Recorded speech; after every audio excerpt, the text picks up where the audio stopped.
Hello to all our sisters and brothers of the Machinists Union and allies of the labor movement.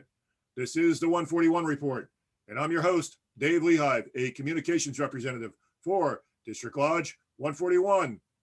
This week we travel to Burlingame, California, to two of District 141's strongest locals as we talk about the recent member celebration for recent retirees.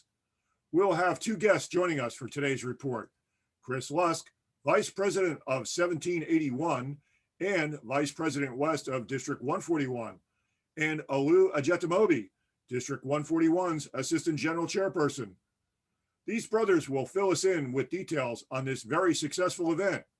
All of this and more. So join us as our 141 report starts now.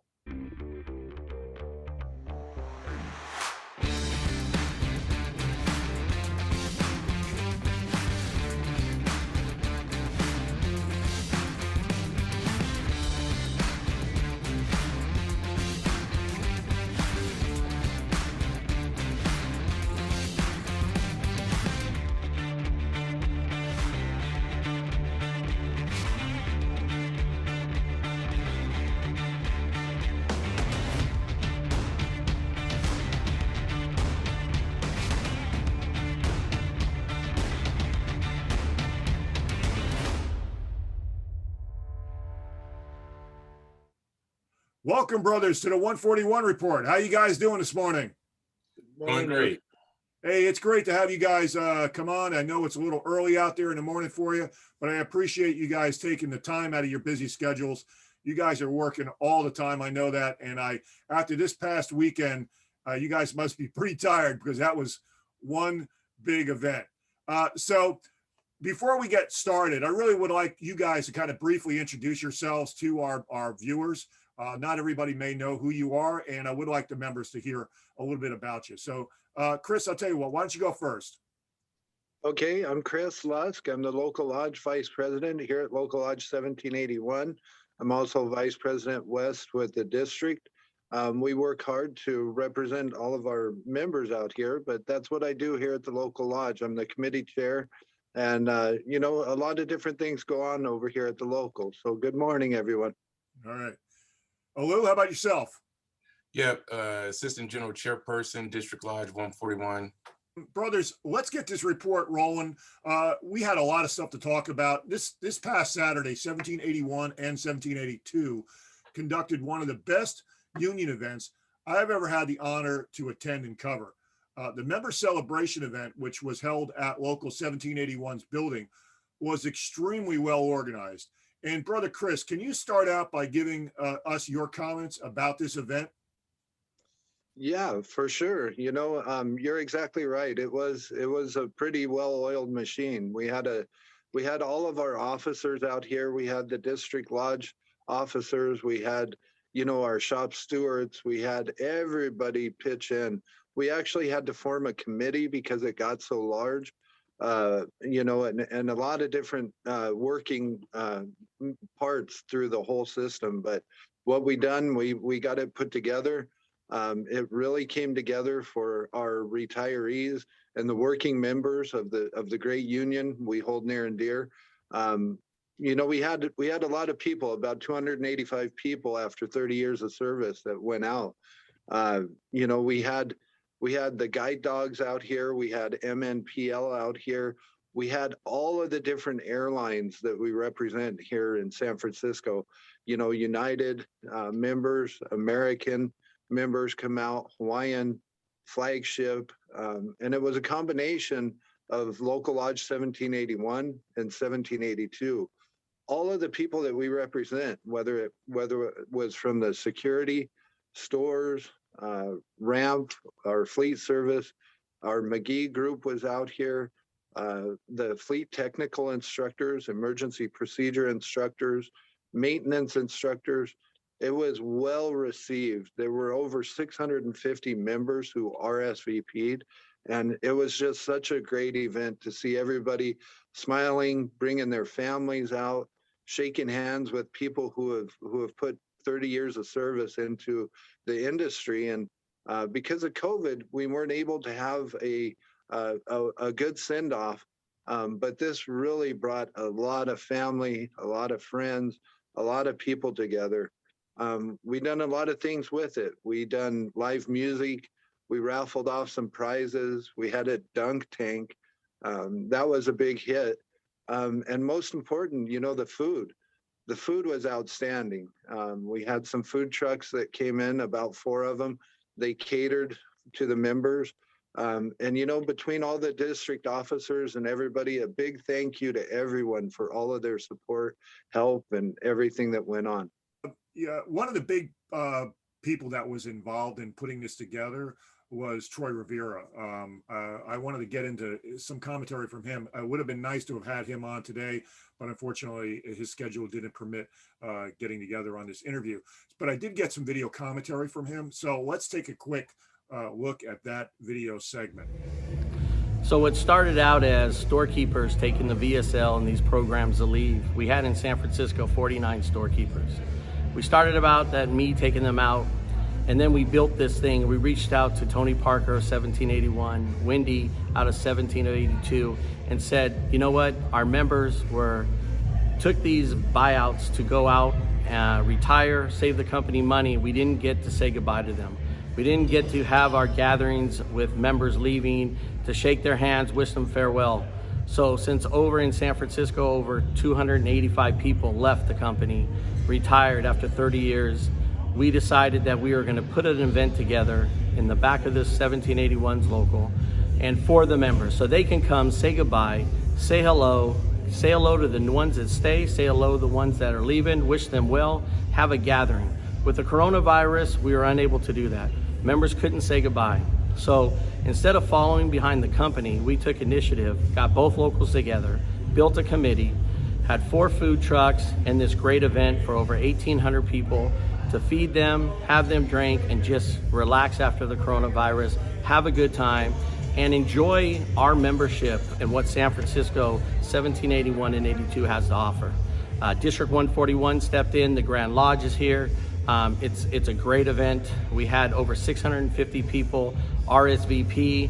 The numbers are getting big, and it's a great. We're also raising money for guide dogs through Dunk Tank with district AGCs and local presidents and officers.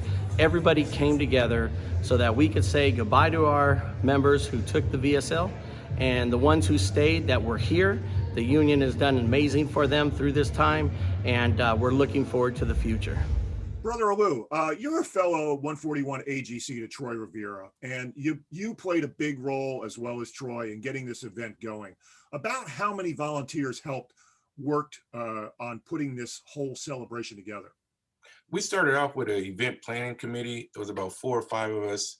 As we were listening to members retire, as we helped them out with their retirement, they felt that they had put in 20, 30, 40 years as a machinist, and they wanted to get a proper send-off. So that's how it all started. For the day of, we had a total of about 35 volunteers help out, coordinate, and register all of our members. Yeah, that was one of my follow-up questions was, can you guys kind of explain the whole setup procedure? I mean, I was there, and it was, you mentioned it was like a well-oiled machine. It really was. I mean, it was amazing. Everybody seemed like they had their little responsibility to do stuff. Could you kind of talk about that, one of you brothers? Yeah, it started off about 8 o'clock in the morning when all the vendors started showing up.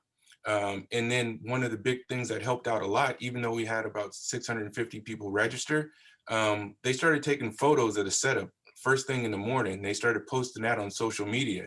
And next thing you know, our phones started going off and said, hey, it's really going to happen. And people started registering right there on the spot, and people started showing up.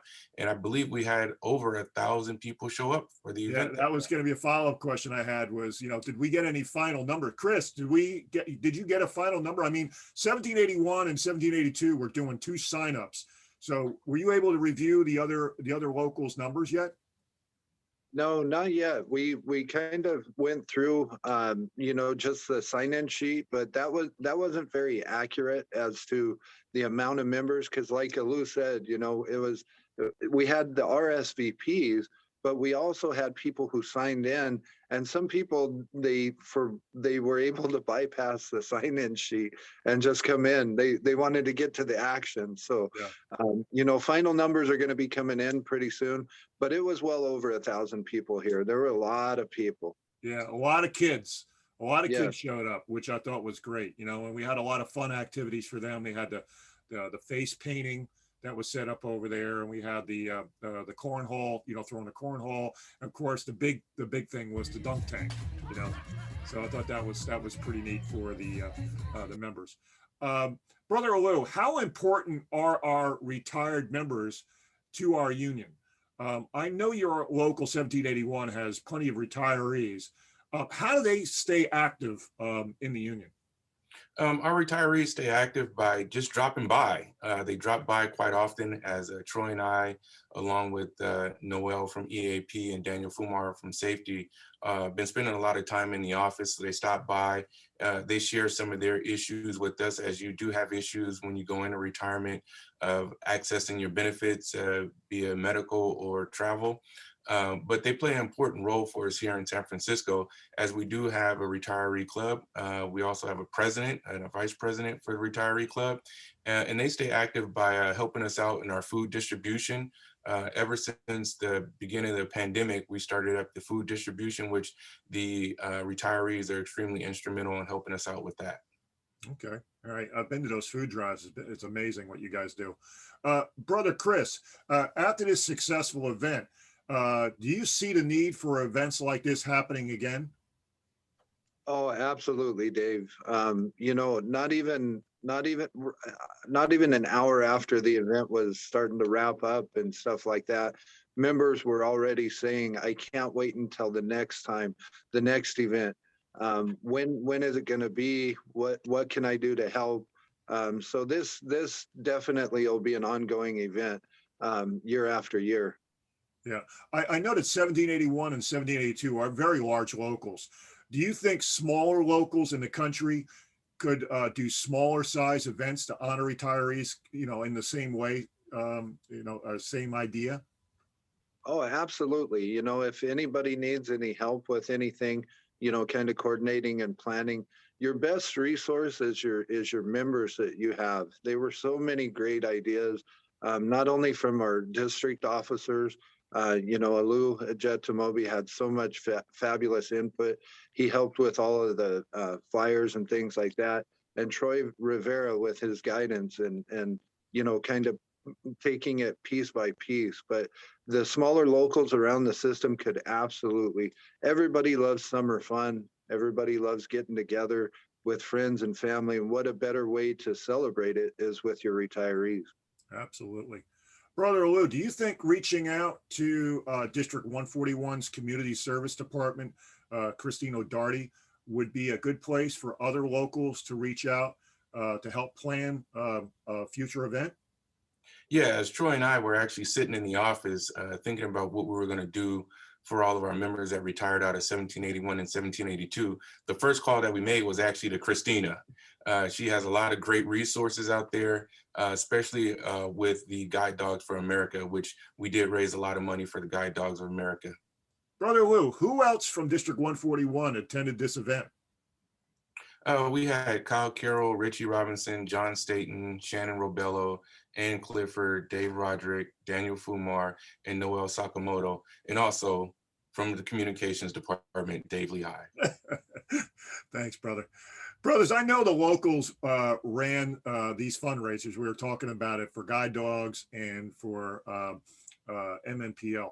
Could you guys kind of talk about how they went about that? I mean, I know that when you walked in the gates, we had some tables set up there. Kind of explain to the members what went on. As you walked in, you went up to the registration table. You received your tickets for the food trucks as well as the drink tickets. After you received those, you automatically seen Dave Roderick, and once you seen him, he was doing a raffle, and then you immediately turned to the left, and you kind of went through a number of tables that were manned behind there. And once you went through those tables, it had the guide dog stuff and what it means to the union for the guide dogs. And you have the MNPL and how important the MNPL is to the membership, what we hold near and dear. As you went along, then you were able to purchase other tickets, whether you needed more drink tickets or whether you needed to put your name into the hat for some of these raffles that we had. We had some of our security officers that actually designed these baskets and put them together with the help of the committee. But these were some really nice baskets. So we had a pretty good support and outpouring of support for those baskets. But just like Olu said, it was good to raise that much money for everybody. Right. I want to talk about the food. The food there was incredible. You guys did something really creative. You used the food trucks. Could you kind of explain how that all came about? And also, the dessert table was incredible. Whoever did that work was really, it impressed me. This was one of the best things about being on the event planning committee, as we had to vet through several catering trucks, and we narrowed it down. We were going to go with 2 or 3, and we just couldn't get away. And we took the top 4, and we had raving reviews on all 4 food trucks. Yeah, they were great. And what about the pastries? Who handled the pastries on it? So we had a local catering, bakery who took it over, and I apologize, I forgot their name. But they designed a cake for the IAM. It had the wheel on it. It had they had a whole bunch of different really good cupcakes. The dessert table was a hit. It definitely was. It was great. It was great. And then finally, I want to talk about the dunk tank. I mean, that was one of the highlights. I thought it was very creative, great way to raise some money for Guide Dogs of America. You two were great sports. You got in the tank, got a little wet, but it was fun. Could you kind of talk about that? I mean, Troy had a really great idea with that. As they were trying to dunk him, he was getting them wet. He had the little water guns. To explain that, because I think that was great. Yeah, it was part of the event planning committee. One person spearheaded that, saying, "Hey, we have a lot of fans out there, our members who only see us kind of walking through the break room, or they see us when their job's in jeopardy or they have some grievance on file." Right. And now it was time to see the other side of the local and the district leadership.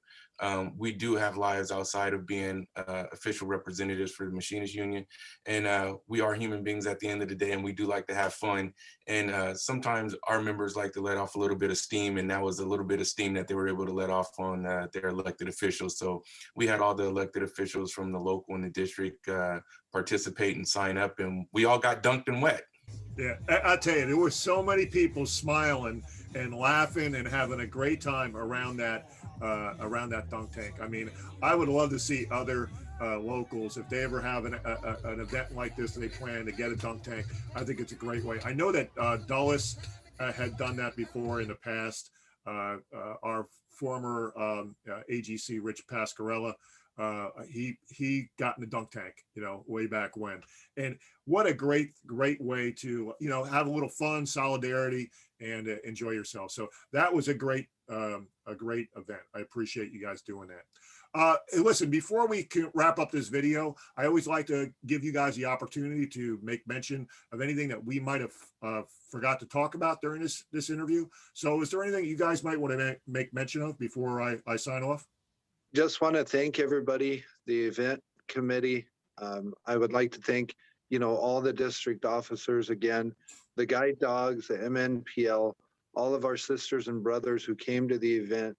I want to thank everybody for getting up and helping out that morning. It was a long day, but it came together, and it couldn't have been a better event. So thank you, everyone. Olu? Yeah, thank everybody for helping out, participating, and all the members that took time out of their day to show up and show some support.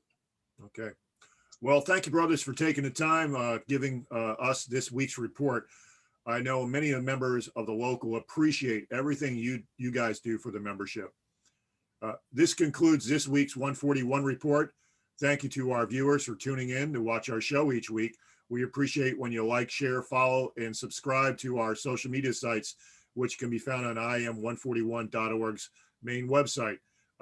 Also, remember to be sure to sign up for our emails. There's a lot of people out there that don't sign up for it, and that's really important for you to get involved and get those emails coming to your phone. So I appreciate if you would all do that. Everyone have a great weekend. Stay safe. Bye for now. We're Machinists Union!